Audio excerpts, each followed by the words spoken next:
Welcome everybody to Ridiculously Raw, the most must-see show on YouTube today.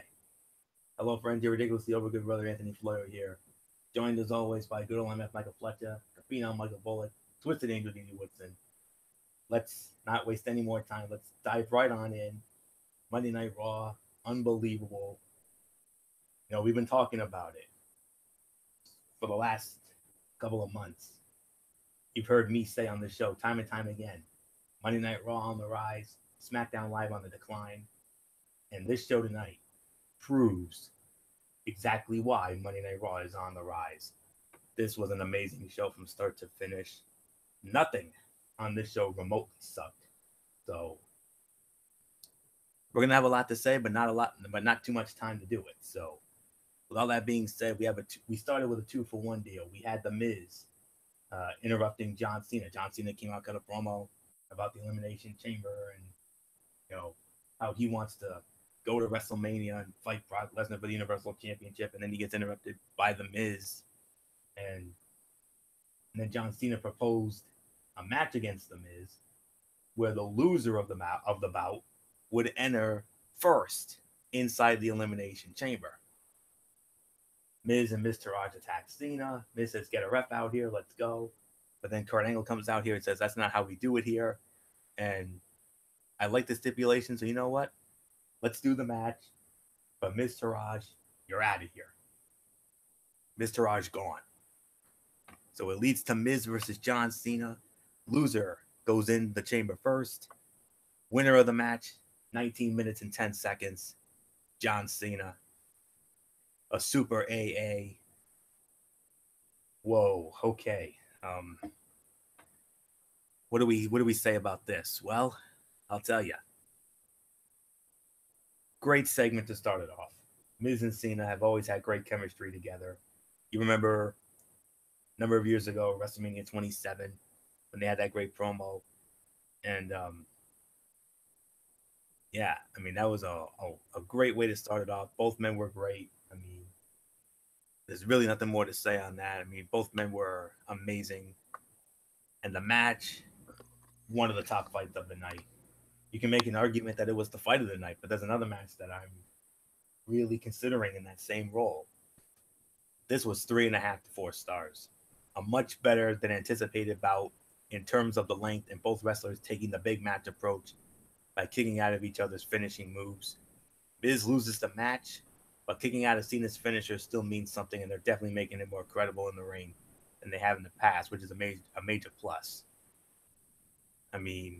He's going to be in the chamber first. He's entering first. And I told Bullock this during our Raw chat. I'm going to be real honest. I hope it's him and Strowman at the start. That would be freaking awesome. So, but we'll see. We'll see how it's the luck of the draw. We'll know. Miz is first. Elias is last. 2, 3, 4, 5. We'll find out. Come the 25th. So, great segment. And you follow it up with an instant classic of a match. Well done. 3.5 to 4. The segment for me, I would have to say maybe co-segment of the night. I don't know, because there was another in-ring segment that was just as good.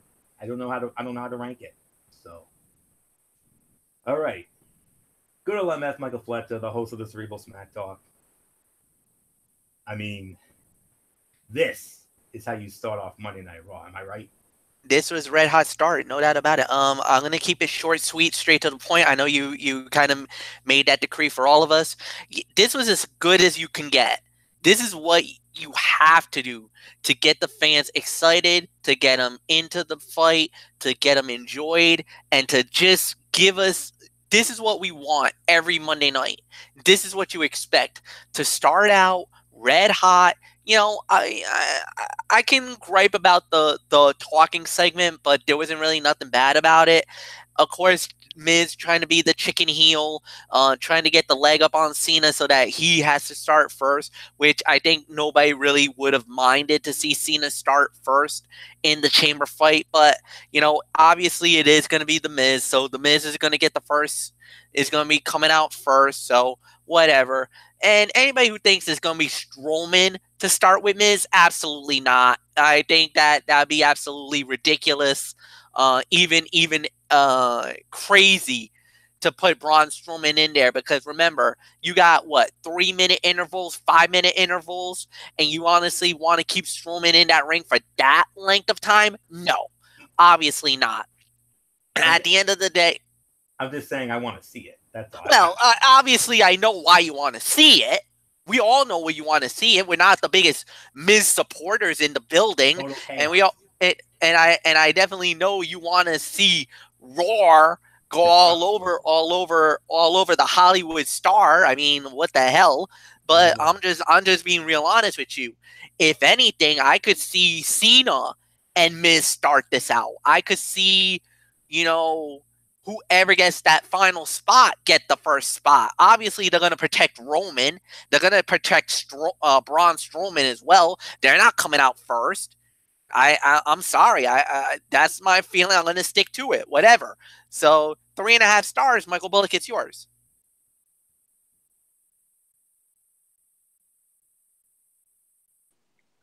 Yeah, I'm gonna give it the solid 4 stars. I mean, on the match, I mean, definitely it was a great tone setter for this this edition of Monday Night Raw. Of course, to go with that that promo. I mean, basically whenever the Miz and John Cena are in the same ring, they always seem to cut really good promos, and this was no different. So, yeah, 4 stars on the match, and Dee Woodson, it's yours. Very good opening segment. I don't know which one, to put over on as segment of the night. So I'm going to go with co-segment because they both were really good. As for the first match, I'm going to agree with Fletch, go about 3.5 stars. So not much more I'm going to say on it. Back to you, Florio. Alrighty. Let me just make sure we're in order here. So, yeah, solid. You can make an argument more like 3 to 3.5 or something like that for the match. That's all I can say there. So, all right. So with all that being said, let's move on. And we start off and we move on with an interesting little tag team match here. We had the Good Brothers, Carl Anderson and Luke Gallows, against Dash and Dawson, The Revival, and the winners of the match in 7 minutes and 45 seconds. Say yeah. The Revival, Southern Pride, they get it done. The Shatter Machine, MF. Say yeah. Not a chance. Anyway, good match, solid fight. Why are they going down this well again? I'm sorry, I'm not going to nitpick, but this is probably the only low light, probably the biggest low light of Monday Night Raw. Why are you doing Good Brothers versus Revival again? We did it for the 25th anniversary of Monday Night Raw. We've done it a couple of times. Isn't this like beating a dead horse, for heaven's sake? I'm sorry. I know I'm nitpicking here, but what's the point of this? Are you going to move the Revival up for tag team title contention here or not? Because now we're getting to a point where this is the road to WrestleMania. You got to show me something. Slight criticism, 2 to 2.5 stars, Bullet, go.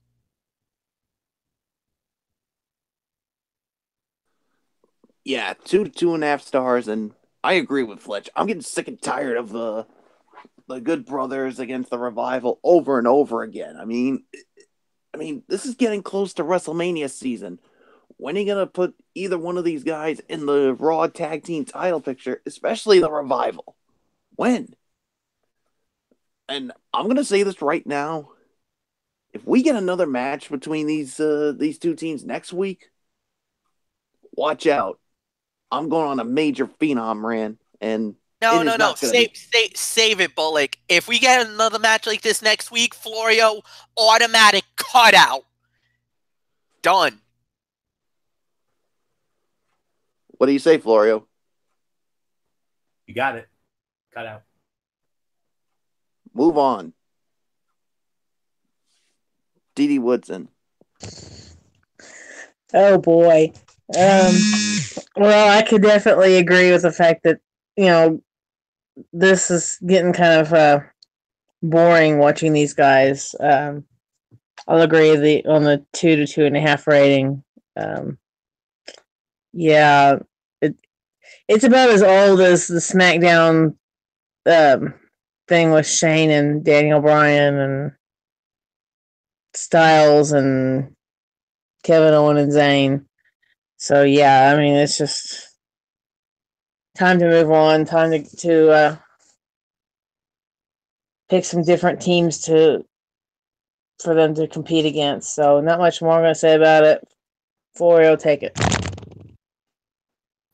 All right. I know you guys don't like it. I can understand it, but solid 2.5 stars.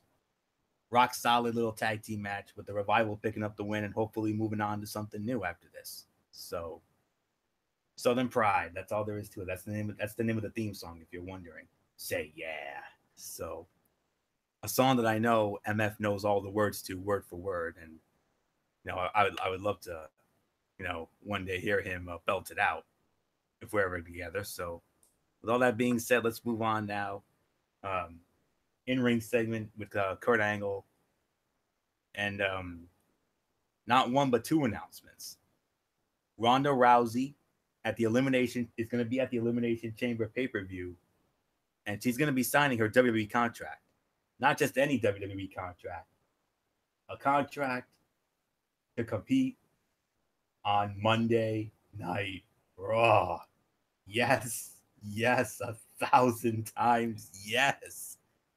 Oh, SmackDown Live's women's division just went even further down. That's all I can say on that. We got Rowdy Ronda. Yes, sir. And if that wasn't big enough, well, this is bad news, unfortunately. You read the dirt sheets, and Kurt Angle basically confirmed it. Jason Jordan, neck surgery, out of WrestleMania. And then he actually ripped on the crowd, saying that, y'all should be ashamed of yourself for cheering something unfortunate for Jason Jordan, because he's not going to be getting his WrestleMania moment. And then that brings out Seth Rollins, and Rollins says, I don't want to be in the tag team picture anymore. I want to get back to singles action, and I want Brock Lesnar, and I want the Universal Championship at WrestleMania, and I want to be in that main event tonight, that second chance 4-way match. Slight hesitation from Kurt Angle. Rollins pleaded his case. Angle left it up to the people. People said yes. So add Seth Rollins to the mix of Apollo Crews, Bray Wyatt, Woken Matt Hardy, and Finn Balor. Michael Bullock, I mean, what a segment here. Yeah, I mean, this was Rousey signing with Raw, Jason Jordan out of Mania, and Rollins added to the main event. Yeah, I mean, this was another really good segment here, and yeah, I mean, I'm excited about Ronda Rousey. Of course, she's going to be signing her WWE Raw contract at the Elimination Chamber, so she's going to be a part of Monday Night Raw, and yeah, but then the thing is, what's going to happen after that? I mean, who's she going to be facing at WrestleMania? That's the only question. And of course, Seth Rollins come out saying, you know what? I'm Seth Rollins. I'm the guy who was Monday Night Raw, and I was the one who had that big moment when I cashed in the WWE World Heavyweight Championship just a few blocks down the road in the San Francisco area. So then he says he wants another shot. He wants Brock Lesnar. He wants the Universal titles. And he says, then Kurt Angle's like, I don't know. And then Seth Rollins is like, I want to earn my way in. I wanted to be in the Elimination Chamber. Kurt Angle then decides to poll the people. They say yes. And we got ourselves now a fatal 5-way to determine who's going to get that final spot in the Elimination Chamber. So definitely a good segment here. So Dee Woodson, I give it to you. Yeah, this was a good segment. Like I said, that I can't pick, one over the other. This would be my other co-segment of the night.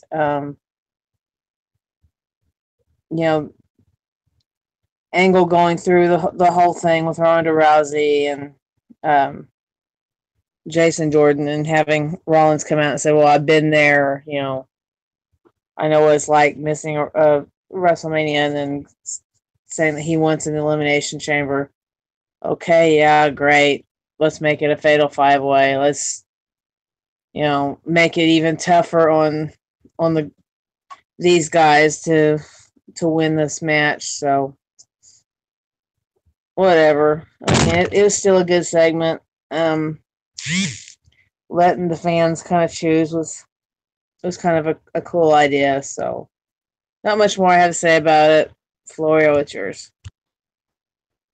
Well, that certainly made tonight's main event a bit more interesting, and it gives Seth Rollins something to do for now. Kurt Angle was a little bit rough on the mic. He was stumbling over his words again. But Seth Rollins was very well. I mean, I thought Seth Rollins was the star of this segment, no question about it. Huge news about Ronda Rousey. She's going to be on Monday Night Raw. That only means one thing. I think it's going to be her and Stephanie, but it's not going to be a singles match. The hot dirt sheet rumors are it's scheduled to be a mixed tag match with Stephanie and Triple H against Ronda Rousey and a male partner of her choosing. I mean, what would make the most sense would be The Rock, considering what we saw at WrestleMania 31, that little segment there. But there's something hanging. There's a big hang up with The Rock. I don't know if it's movie commitments or what the story is, but if he can't go, it is movie commitments. I thought so. Okay, yeah, there's movie commitments, and I read some other things. But if he can't go, I'm praying that he does, because we've all been wanting to see that. We wanted to see Rock and Ronda against Stephanie and Hunter at WrestleMania 32, but that never happened. But now we've got a golden opportunity. Hopefully it comes to fruition. But then again, if Rock can't go, the other big name I've heard, Kurt Angle. Angle and Ronda against Hunter and Steph. Sign me up for that. I'd love to see that. But I honestly want it to be The Rock. That's all I can say there. And Ronda being on Raw makes the most sense because Stephanie McMahon is the commissioner of Monday Night Raw. So that is the hot rumor. So we'll see what happens. Damn shame about Jordan, though. I mean, say what you want about him, but man, that's awful, man. I mean, to be this close to WrestleMania and then to suffer a nasty injury and miss out on your WrestleMania moment. Well, we wish him the best, and hopefully he'll be healthy enough to go next year at WrestleMania 35. But we'll find out a year from now. But and Rollins being added to the main event, like I said, made it interesting. So, like Didi said, this was the other big segment of the night here, no question about it, along with that great Cena and Miz segment. So, yeah, so a lot to digest, but I'm very happy because Rowdy Ronda is coming to Monday Night Raw, and that women's division will be put on notice at the Elimination Chamber. MF, I mean, another big one for the Raw women's division. First Asuka, now Rowdy Ronda. What's going on? Yeah, I mean, that's awesome.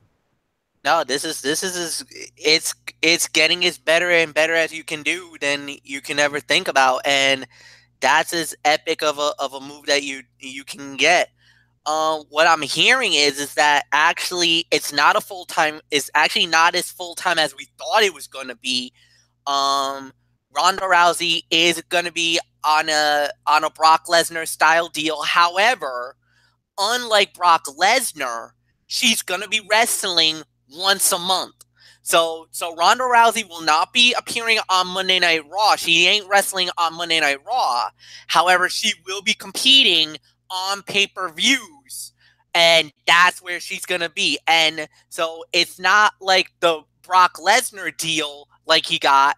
It's going to be more of a no compete on Raw. She'll be there maybe for a promo or two, but she will compete on pay-per-views. So you'll get to see Ronda at least 12 times a year, which is fine. I think that's good enough for all of us. I think we can get that. I'm really interested now what they're going to do with her on Monday Night Raw, though, because, I mean, the biggest rumor going around was that they were going to do Charlotte versus her at WrestleMania. Obviously, now that's out of the way. There's no way that's going to happen now because Charlotte is on SmackDown. Unless they do a superstar shakeup, then maybe we get it then. But now you got to start thinking Bayley, Alexa Bliss, maybe a mega fight with Asuka. Could she be the one to break the streak on Asuka?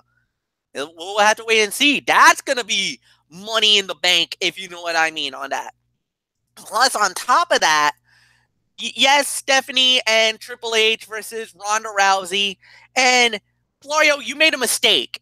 You said WrestleMania 32. It's 31 that The Rock and Ronda and all that's happened at Levi's Stadium. MF, I did say 31, but I said we wanted to see the match at 32. But it didn't come to granted. But it's not going to happen. I'm just calling it right now. It's not going to happen because Rock is doing movie commitments, so he's not, and he already admitted it. He's not going to make it to WrestleMania. So scratch that off the list. Angle, he's not in any physical condition from what I've heard that he's not going to be able to do WrestleMania. And to do it, it's going to be a somewhat of a risk. A lot of people said he was definitely hurting after he fought at Survivor Series. So you might not see it. The most likeliest of candidates, and the one I can't believe you didn't even bring up, Florio, because this is your guy. Roar! What the hell were you thinking? Braun Strowman? Remember Survivor Series? Don't you ever do that again? I remember. So think about it. Triple H, the King of Kings, and Stephanie McMahon, the $1 billion princess, with practically the baddest woman on the planet, Rowdy Ronda Rousey, and a monster among men, Braun Strowman, at WrestleMania. As far as the Jason Jordan thing goes, I'm sorry for him. I really feel bad. Definitely my thoughts and prayers are with him and his family, and I hope he makes a speedy recovery. Look, he was a really good negative heel. I really loved him in that heel role. I hope that when he comes back, that they'll repack it, that they'll continue that role against him, be that kind of heel. I don't have a problem with that. And I don't mind Kurt Angle ripping on the fans either. That's actually a nice little twist because of the fact that with him ripping on the fans, could we get a heelish Kurt Angle? I would definitely like to see that, come down the pipeline. He was a really good heel back in the day too. As far as Seth Rollins goes, like you said, they needed something for him to do. Ambrose is still on the shelf. Roman's already thrown in Chamber, so they need something for him. Even though a lot of people are saying that maybe Seth Rollins might be going after the Intercontinental title because of Raw 25 and, well, the stuff that was not shown on TV, you dummies. But I'm not going to say anything more than that. But come on. I mean, it seems pretty cool. Good idea. So, segment was awesome. Florio, I guess it's back to you.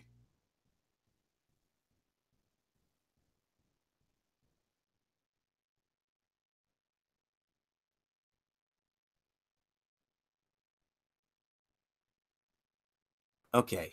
All right. Let's get back to the action. Great women's matchup here. We had Bayley squaring off. Well, let me rephrase that. San Jose, California's own Bayley, because Monday Night Raw was at the Shark Tank in San Jose tonight, going up against her quote-unquote bestie, Sasha Banks. Winner of the match, 12 minutes and 13 seconds. Bayley, she gets the win. with the Bailey, the belly off the second rope, or as our friend Luigi PS3 calls it, the Lovins. Dee Woodson, it's only fitting we started off with you here. Another great match from the women on Raw. Definitely. Going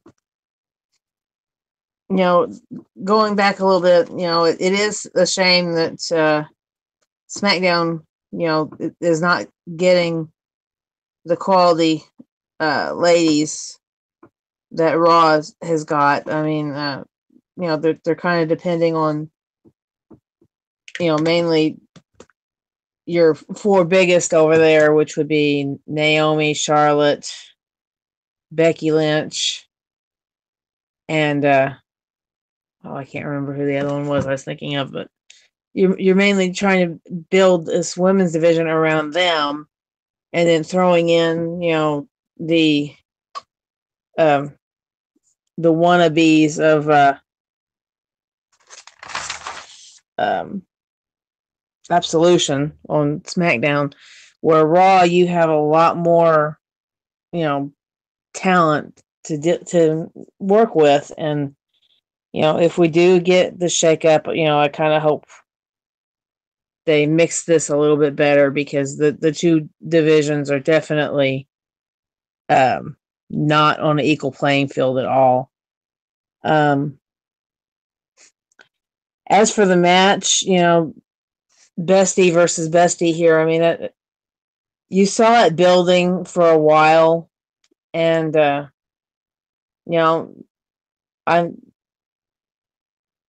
you also could pretty much tell, Bailey was still hurting after the match with Asuka. Sasha, of course, did 2 or 3 times, go after that injury that she has, but in the end, Bailey did pull it off, just to have at the end, after it was all over, when they were trying to show the friendship again with the handshake, hug, however you want to put it, have Nia Jax all of a sudden run out there and attack both of them to make her own little point that these two gave Nia Jax a run for their money, but I took them out, so therefore I'm better than both of them, so I will be the one who will break the streak. And whether she does, whether she doesn't, that's a whole different ball game. But when we get to Elimination Chamber, that is going to be a very interesting match, having Nia Jax versus Asuka, because I think that's going to be a very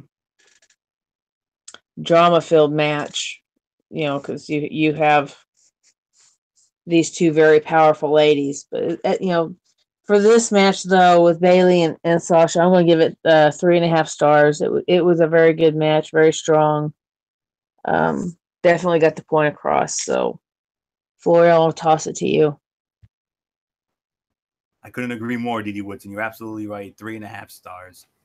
Very good match. They worked it with a great sense of urgency, and it felt like an important match thanks to the way it was worked and laid out.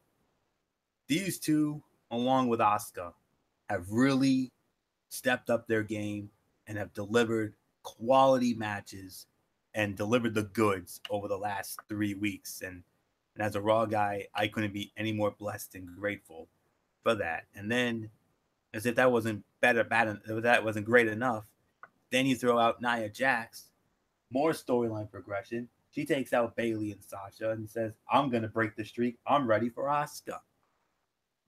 Well done. Well done. That is great. So now and here's another reason why Raw is on the rise and SmackDown Live on the decline. Like Dee said, the women's matches on Raw over the last few weeks, top notch and pay-per-view quality. Can't say the same about SmackDown Live. Sorry, MF. That's all I can say on that. So another Fight of the Night contender. Absolutely. 3.5 stars. Well done, Bailey. Well done, Sasha. Not quite the 5-star you two had in Brooklyn a few years ago.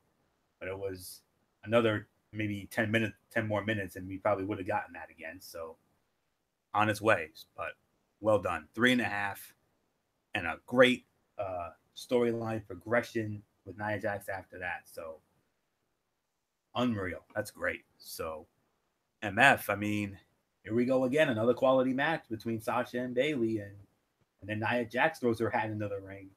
Ladies, well done. No, this was solid. This was really strong. Well done by everybody involved.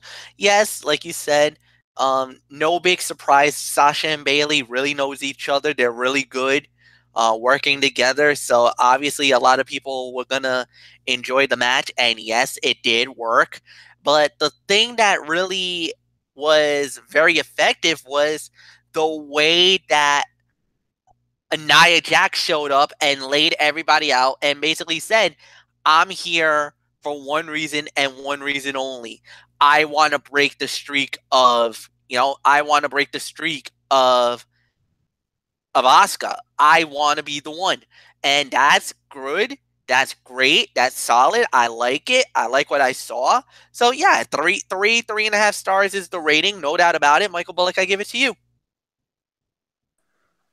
Yeah, 3.5 stars is my rating as well. I mean, Sasha and Bayley definitely put on another really good match, and yeah, the women of Raw have definitely been stepping up their game as of late, and especially with what Nia Jax did after, and basically destroying both of them and saying, "Look, these two pushed Asuka to the limit, and I took both of them out. And if there's one person that's going to end the undefeated streak, it's going to be me." So, well done, Nia Jax. Well done. Now, whether she actually does break the streak or not, that remains to be seen. We'll find out at Elimination Chamber. So, 3.5 stars. Florio, let's move on. We stay with the women's division. We had a women's Elimination Chamber preview. Well, that was actually an Elimination Chamber preview match if you really think about it. And then we followed it up with another one in the form of tag team action. Absolution's Mandy Rose and Sonya Deville squaring off against Raw Women's Champion Alexa Bliss and Mickie James. Absolution picks up the win, 3 minutes and 58 seconds. Yeah, the first time tonight, we're going to have to call cutout here because it was a short match. But I will, for the effort, give it 2 stars. I mean, it was okay. And, it did play as a little bit of some solid hype for the chamber. But like the guys, it feels like we're going to burn out the preview matches before we even get there. And honestly, I don't think, I got a bad feeling Didi was going to go on another rant about Alexa Bliss, and we don't really have too much time for that. Maybe another day, Didi will give you the time to rant about Alexa Bliss and her ulterior motives, and I get where you're coming from with that. But because all of a sudden making nice with Mickie James like we saw last week. So, but nonetheless, it was a 2-star match, but too short for our liking, and that's our decree. If it's like under 5 minutes, then it's automatically a cutout, even if it's a good bout. So that's really all we can say there. So this was solid 2 at best. I think we might. I think we're gonna consider this a cutout here as well. Even though it's MF's new favorite, Elias, because we all know when it comes to this crew, none of us want to walk with Elias. The only exception, of course, being MF. We all know MF is an Elias.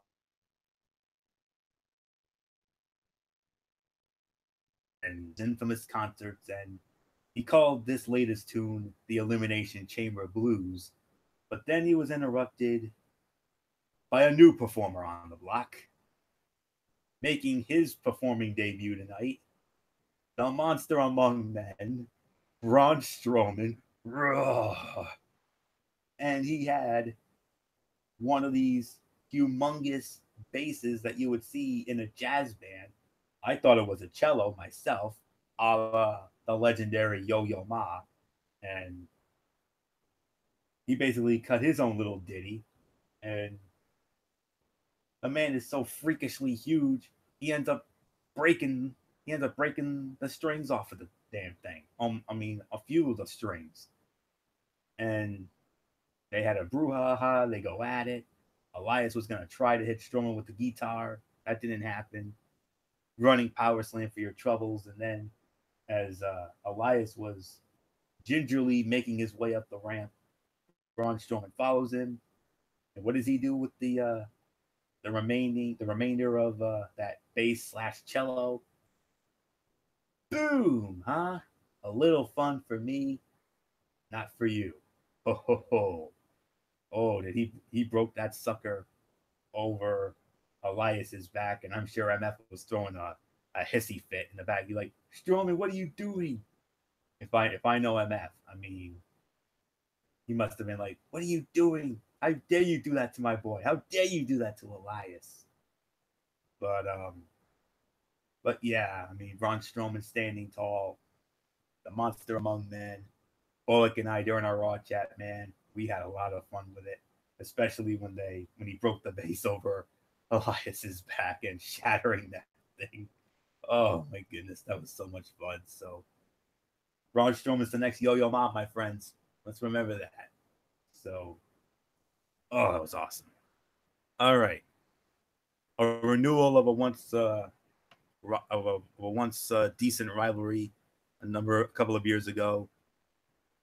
We had one half of the bar of the Raw Tag Team Champions, the Celtic Warrior Sheamus, and he squared off against, as Michael Cole always likes to eloquently put it, the big dog, Roman Reigns. And my goodness, you would think this was going to be a meh fight. Oh no, it wasn't. This thing ended up being a lot better than we initially thought. I mean, you think Reigns and Sheamus, you think, oh boy, this thing's gonna be a snooze. This thing is gonna be a yawner. Oh no. Roman Reigns wins the match, of course. Outcome's never in doubt. We all knew Roman was gonna win the match. But we just didn't think it was gonna be this good of a match. I mean, 14 minutes and 25 seconds. And it was another epic move. This time, Sheamus was going up, was as MF would say on commentary, in the high-ranked district. And just as he was getting ready for bombs away, boom, Sheamus catches him with a spear. Or I should say Roman Reigns catches Sheamus with a spear. Roman Reigns wins the match, 14 minutes and 25 seconds. 3.25, 3.5 stars. Good back and forth, hard-hitting match. I found it to be a ton of fun, and the win served its purpose, giving Roman Reigns momentum ahead of the Elimination Chamber match. I don't think there's anything more I can say on that. So, MF, I mean, Roman Reigns and Sheamus over-delivered, much better than we initially thought, surpassed our expectations, and this was your kind of a match, MF. Hard-hitting, smash mouth, physical. Be a man fight. What is there to say? Be a man fight. Yeah, it was a really good match. It was a solid fight. I agree with everything that you've said, Anthony Florio. This was a 3.5 star match. Great for what it was worth. It brought the house down. There's really nothing more to say. Michael Bullock, it's yours.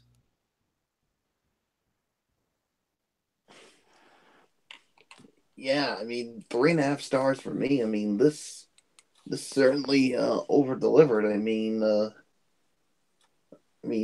like you said, we all thought this was going to be a snoozer, but these two somehow delivered, and well done to both of them. So there's really nothing more to say. 3.5 stars. Dee Whitson, I give it to you. Definitely like the sleeper fight of the night. I'll go with 3.5 stars. You know, very well done fight. So, only comment I'm going to make off this show is it was very surprising that there was no cruiserweights on this whole show. So, if you've noticed up to this point, there's not one cruiserweight match on there. So that's kind of surprising every Raw up to this point has had a cruiserweight match. So, kind of nice. I kind of enjoyed that. Okay, Florio, it's yours. Yeah, you enjoyed it, Didi, because we all know it's no secret you're not really a fan of the cruiserweights, but might I make it? That's because Raw's kind of ruined the cruiserweights. Granted, fair enough. I will give you that. I mean, the cruiserweights back from the day, when you had Rey Mysterio and all them in there. I mean, that was awesome cruiserweight matches. Something you can enjoy. These guys, I want to go to sleep watching them. I mean, there's no rhyme or reason to it. I don't enjoy these guys. I mean, maybe every once in a while they might pop up with something really good, but not very often. I mean, they kind of. That's why I don't watch 205 because it really kind of sucks, and I'm not a big fan of Rockstar Spud / whatever the heck his name is now. So, which is kind of. I don't think his new name makes any sense when we all know he's Rockstar Spud. So, enough said. Go on. Yeah.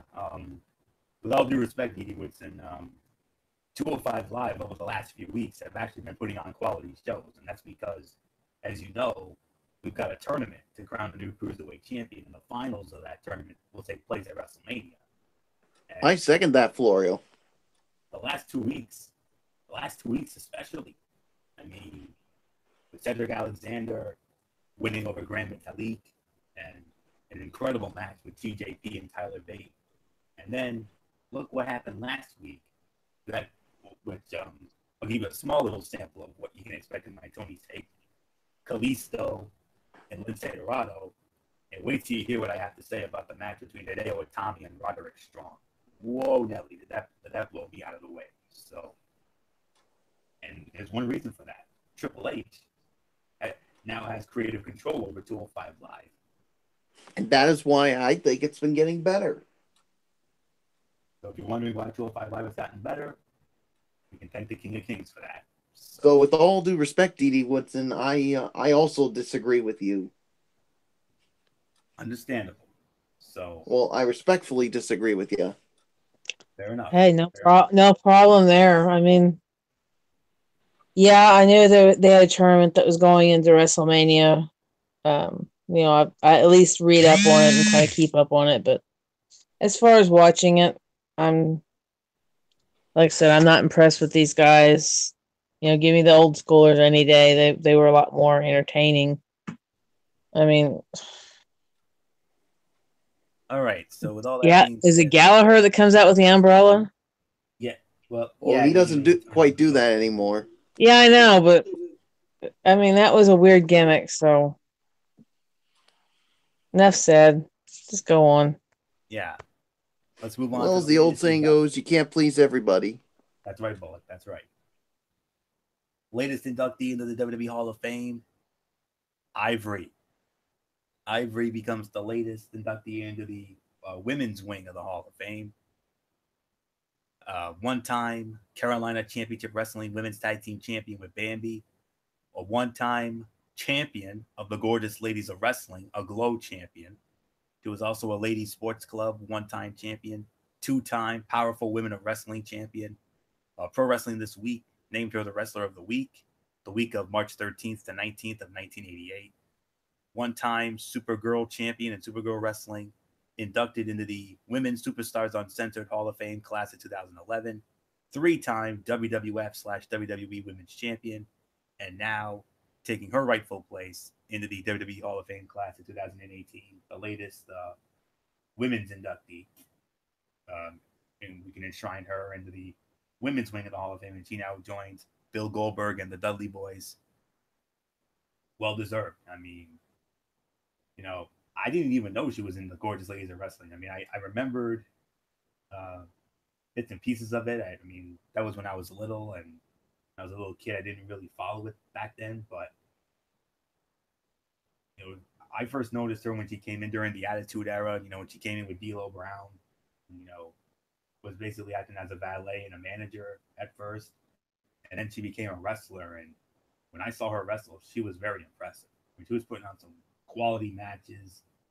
She was the workhorse. She was one of the heart and souls of that women's division. Her and Molly Holly, especially. They were the glue of that women's division. And they made Trish and Lita and so many others, Victoria. And that's why that women's division back in the day was so much fun to watch. And finally, and here's another one who paved the way for the ladies of today. And look at all the great matches we've been getting, especially on Raw. So, yeah, Trailblazer indeed. She was a big part of the Attitude Era and the Ruthless Aggression Era. We all remember the Right to Censor. Derek Ferrer and I, we used to crack on them back in the day. Especially during our junior year in high school, we used to make fun of them all the time. We would put them in what we call our infamous Target Hall of Fame. MF knows all about that. So, man alive, but good for her. Well deserved. Very talented wrestler. Deserves to be in it. And I for one, couldn't be any happier. Yeah, there are still some women that should be in there, but we can only do one at a time. Last year was Beth Phoenix, and now we got another very talented wrestler based on her actual in-ring ability. And it was a workhorse, man. And I enjoyed watching her matches back in the day. Honestly, I did. So congratulations, Ivory. Well deserved. WWE Hall of Fame class of 2018. MF. A quick thought on Ivory becoming the latest ladies inductee into the Hall of Fame. Well-deserved honor. I know a lot of people kind of were wondering, was that the right decision or not? Obviously, I believe, yes, it is. There's really nothing more to say, so I'm not going to waste too much time more. Anthony, it's back to you. All right. Michael Bullock, D.D. Whitson, either of you have a quick thought about Ivory going into the Hall of Fame? I think it was the right choice. I just want to send my congratulations to Ivory for getting into the Hall of Fame. All I can say is it's about freaking time. Big fan, I guess. Yes, indeed. So, yes, indeed. Congratulations to Ivory. Well deserved going into the WWE Hall of Fame class of 2018. So, all right, let's see what we have here. Actually, I believe it's our main event. Yes, it is. It's the main event. The Second Chance Elimination Chamber qualifier. Finn Balor, Matt Hardy, Bray Wyatt, Apollo Crews, Seth Rollins. 16 minutes and 25 seconds, the time of the fall. And the winner is nobody. Well, actually, we technically kind of had two winners. Seth Rollins and Finn Balor. There was a Tower of Doom spot. And Finn Balor and Seth Rollins both covered Bray Wyatt at the exact same time for a count of 3. No winner. Okay, Michael Bullock and I, we talked about this. So, and we decided to leave it up to you, MF, and DD. Bullock and I were thinking, how should we rate this? Should we give this a star rating or should we give this an NA? I leave it to you, my friends. How do we... I think it deserves at least a star rating. Yes, the ending is a little bit of a kookiness, but I would give it a star rating because I kind of felt like it deserves it. Even though the ending is unresolved, I believe it does deserve a star rating. Fair enough.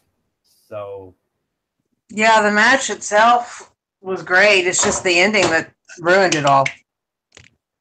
Yeah, Bullock and I just wanted to be sure on that. So, all right, Bullock, we're gonna give it a star rating. So, what are you gonna give it for a star rating?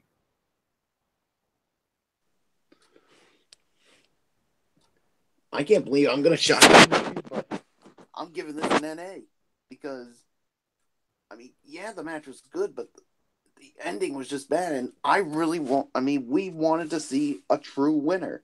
to see who goes to the Elimination Chamber. And this is the kind of ending we get. I mean, especially after what has been a good Monday Night Raw, and you end it with this. I'm sorry, I can't do it. I gotta give it an NA.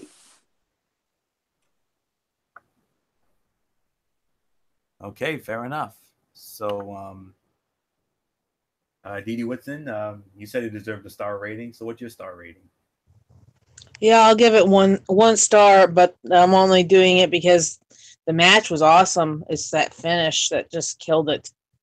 I mean, and then they didn't really even have an ending. I mean, they just cut the show off right there after the match was over. I mean, you didn't even have Kurt Angle come out to say anything. I think they said that he said something on Facebook about it. I mean, really? That's how we're going to end it? Just chop it off?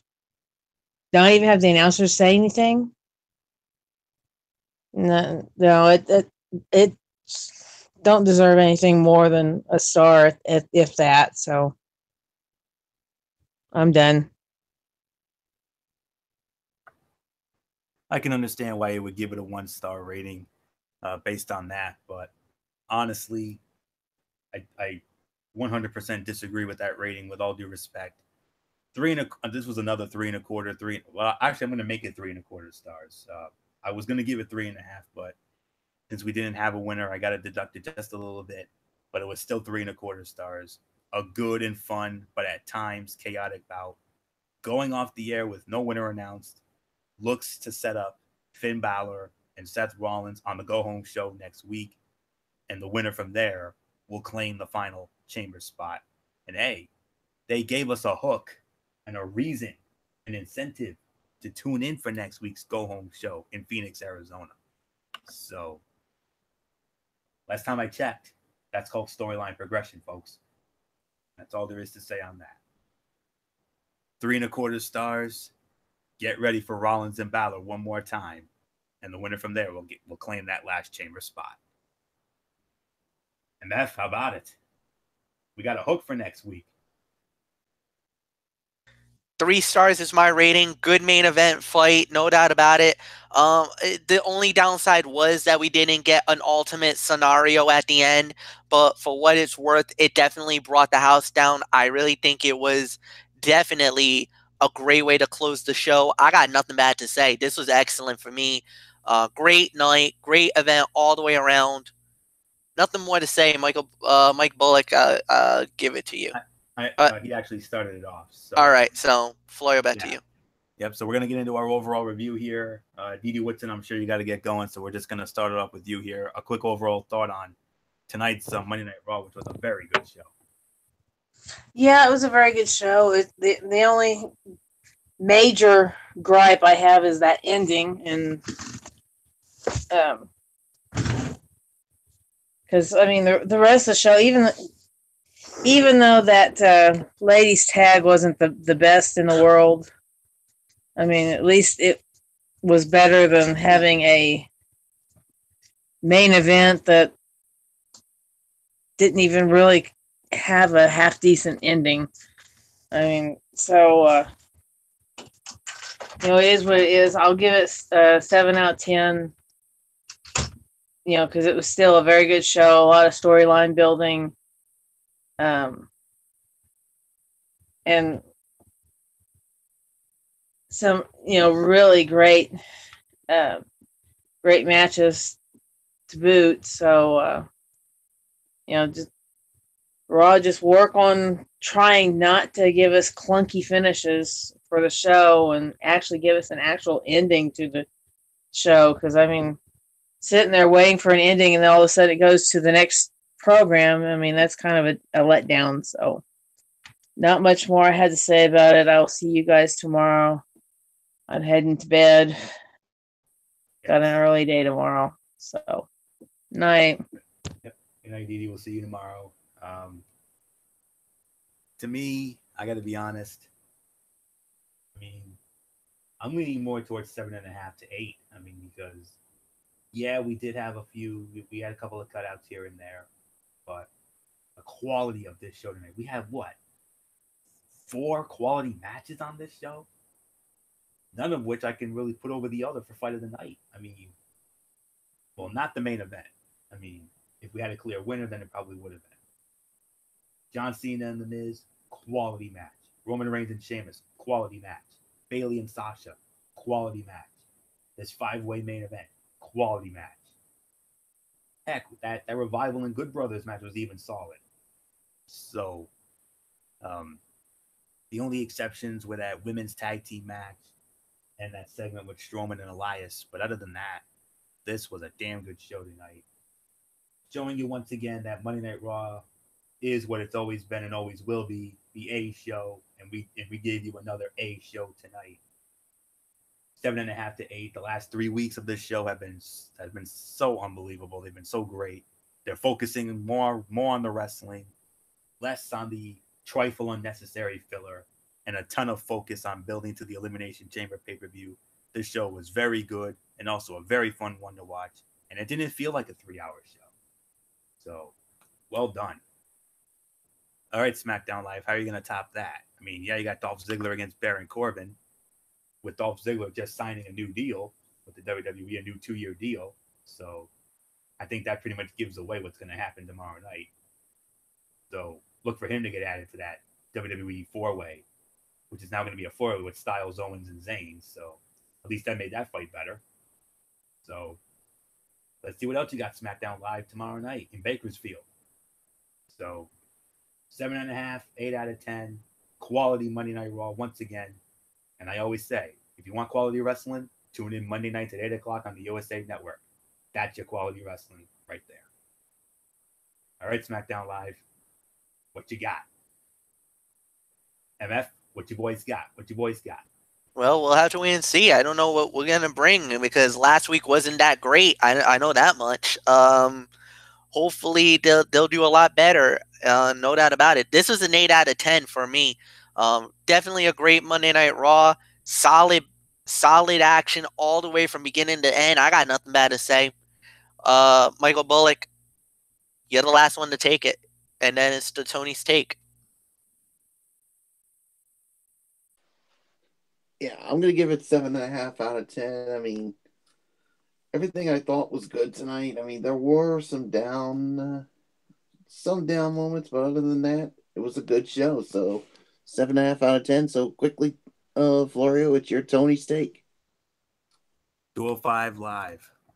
Oh, my goodness. I can't believe how so much better this show has gotten over the last few weeks. Wait till you hear what I have to say about this. 2 Cruiserweight tournament matches. Both were amazing. We started it off with Lince Dorado against Kalisto. Winner of the match in 11 minutes and 50 seconds. Kalisto, Salida del Sol. 3 3/4 stars. Very good back and forth match. And this is exactly the kind of thing you want to kick off the show. They worked a great pace. They kept the crowd involved. And Dorado looked the best he's ever looked on 205 Live. And the near falls made it believable that Dorado had an actual chance to win. So much fun. Great performance from both guys. And it felt that, it felt as if they were looking to prove something there. So, well done. And if you thought you couldn't get better than that, it gets better. Hideo Itami, Roderick Strong, winner of the match in 17 minutes and 6 seconds. Roderick Strong. Wow. Smidgen better than the other fight. Solid 4 stars. Absolutely great match. Worked in a completely different style than the opener.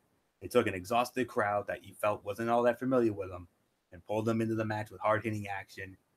Beautifully escalated throughout, and they kept you guessing in terms of who was going to win.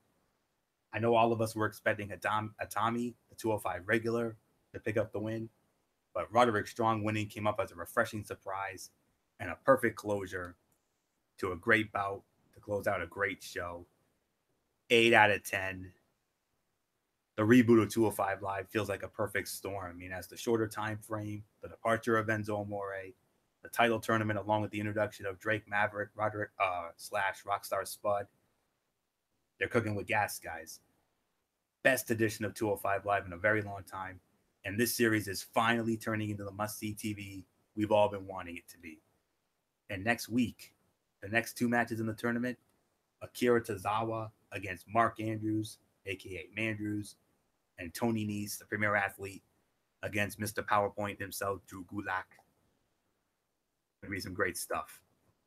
Really looking forward to it. So really nothing more to say on this. So tune in tomorrow night for that. So with that being said, let's move into Impact Wrestling and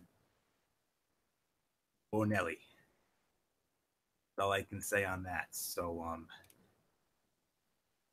well, this is going to be a little less than 205 Live, but this was still a good show as well. Well, not the best, but not the worst. So we started it off. Rohit Raju and El Hijo del Fantasma against Taiji Ishimori, the X Division champion, and the Grand Champion Matt Sydal. The champions, Ishimori and Sydal, pick up the win, 15 minutes and 45 seconds. Solid 3 stars. Good back and forth opening match to kick off the show. The exact type of thing they should be doing. And then we hear from the new global champion, Austin Aries. That was basically a vignette. That was from a press conference. Eli Drake announced that he was going to invoke his rematch clause. So on the next show, Aries and Drake one more time for the belt. Trevor Lee and Caleb Conley, they have a new tag team name called the Cult of Lee. They went up against a couple of guys named Tech, Monroe, and Reed. Cult of Lee win it in 4 minutes and 23 seconds. 1.5 stars. It wasn't a bad match. Lee and Connolly mocking LAX was amusing. It went too long. It was the Cult of Lee's official in-ring debut as a team. And if you want us to take them seriously, they should have beaten these guys with no resistance at all. Knockouts Championship on the line. Laurel Van Ness against Kiera Hogan. No upset here. Laurel Van Ness wins it in 4 minutes and 10 seconds. Retains the title. 2-star match. It was an okay match. Laurel retains and continues her reign and path to a rematch with Ali. Kiera Hogan, she's looked solid in her 2 matches, adapting to TV well. She looks to be a nice addition to the roster. And then from there, we had MF's favorite knockout, Hania the Huntress. Yes, MF, she made her in-ring debut. She went up against Amber Nova. Hania wins it in 3.5 minutes. 1 3/4. Not a smartly laid out debut for Hania. It was her in-ring debut, and having her go 50-50 with Nova was not the right thing to do.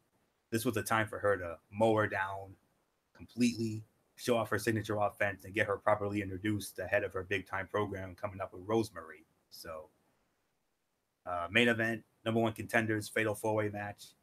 Moose, EC3, Alberto El Patron, Johnny Impact. The winner becomes number 1 contender for the Global Championship. 20 minutes and 40 seconds, the time of the fall. The winner of the match, Johnny Impact. 2 3/4, I can only give it. I'm sorry. I got to give credit to Moose. You know, he had an injury going in. He worked through an injury. He did his absolute best to finish it, but that really slowed it down. Made for some issues with the flow of the bout. Didn't really hurt the match all that bad, but it was a pretty good match. But it was severely lacking in Shakespearean drama and a sense of urgency, considering that this was a number 1 contenders match for the Global Championship, the top prize. So I can only give this about 5 3/4 to 6 out of 10. It was a downfall from last week. I like that we started off with a very good X Division tag match, which was to me my fight of the night.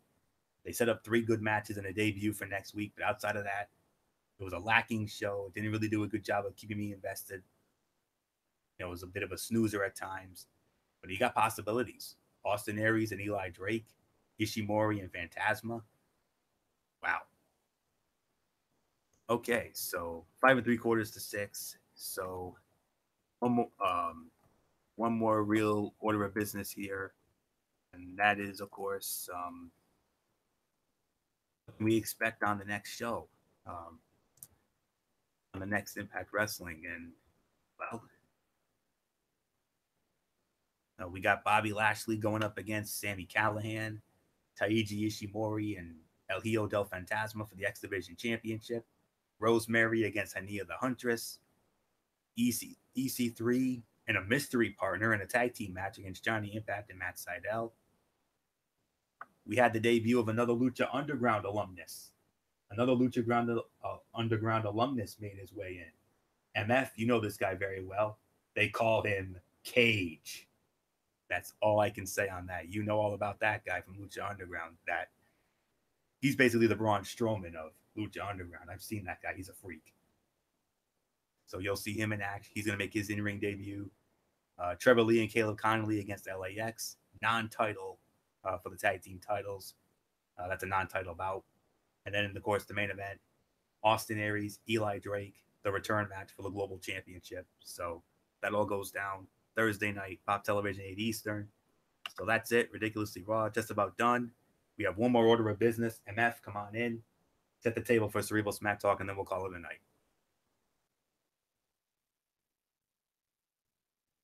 All right, tomorrow night is the Cerebral Smack Talk at 10 p.m. Eastern on BraceFan 95, SmackDown Live, and we also got a little bit of some RWA news, nothing too significant, guys. So 10 p.m. Eastern, BraceFan 95. Until then, I'm Mike Fletcher. Have a good night, everybody. Anthony, take it home. All right, we'll do MF. Looking forward to that. Nice to hear the earlier start time. That's very good. So, yep, so you heard it right from MF. That's what we can all expect tomorrow night on the Cerebral Smack Talk, the SmackDown Live review, and the small bit of RWA news and the Mikey's Mindset. Friday night, Strictly Sports. I have the docket. Jimmy Garoppolo, contract extension with the 49ers. Frank Reich becoming the new head coach of the Indianapolis Colts. Kristaps Porzingis out for the year with an ACL injury. We're going to recap the NBA trade deadline. MF, I'm going to need your help on that one. Are the Chicago Cubs the team to beat after they signed Yu Darvish? We'll find out. And our latest NBA power rankings as they head into the All-Star break. Of course, All-Star Saturday night and the All-Star game this weekend. Looking forward to that. So that all goes down on Friday. And then, of course, next week, Ridiculously Raw, the go-home show for the Elimination Chamber. So that's it. So until tomorrow night for Cerebral Smack Talk, it's Anthony Floyer, your ridiculously over good brother here. For Michael Bullock and in spirit, good old MF Michael Fletcher, Didi Woodson, Derek Ferreira. You know the routine, everybody. Thumbs up. Talk to you later. Yeah. What up, what's your four style? Bye for now, my friends. God bless. Be good to each other. Have a blessed Tuesday. And until tomorrow night for the Cerebral Smack Talk over on MF's channel, BraceFan 95. You've been watching Ridiculously Raw right here on the Tunnel 25 and YouTube.com. And remember, no matter what anyone tells you, wrestling is indeed actually real. For everybody who's been a part of this one, for now, Anthony Floyer. So long.